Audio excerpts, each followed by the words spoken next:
श्री स्वामी समर्थ। स्वामी समर्थ अनुभव कथा। शीर्षक स्वामी समर्थांची अद्भुत कृपा।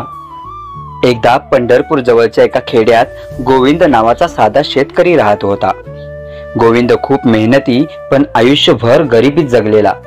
त्याला नेहमी वाटायचं, मी इतकी मेहनत करतो तरी माझ्या आयुष्यात सुख का नाही येत। एक दिवस गावात स्वामी समर्थांची कीर्तन यात्रा आली। गोविंदने तेथे जाऊन कीर्तन ऐकले। कीर्तनात सांगितले, स्वामींचा नाम जप हा सर्व दुःखांचा नाश करतो।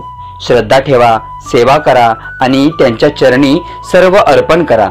गोविंदच्या मनात विचार आला, मी पण नामस्मरण करतो पण कधी चमत्कार घडला नाही।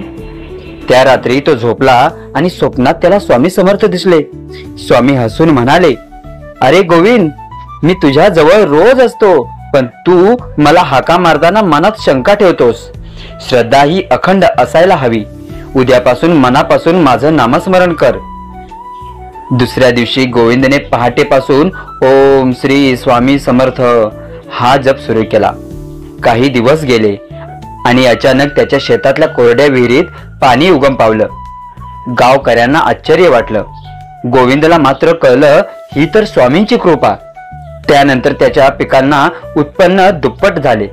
घरात आनंद भरला। गोविंद रोज मंदिरात जाऊन नामस्मरण करत राहिला।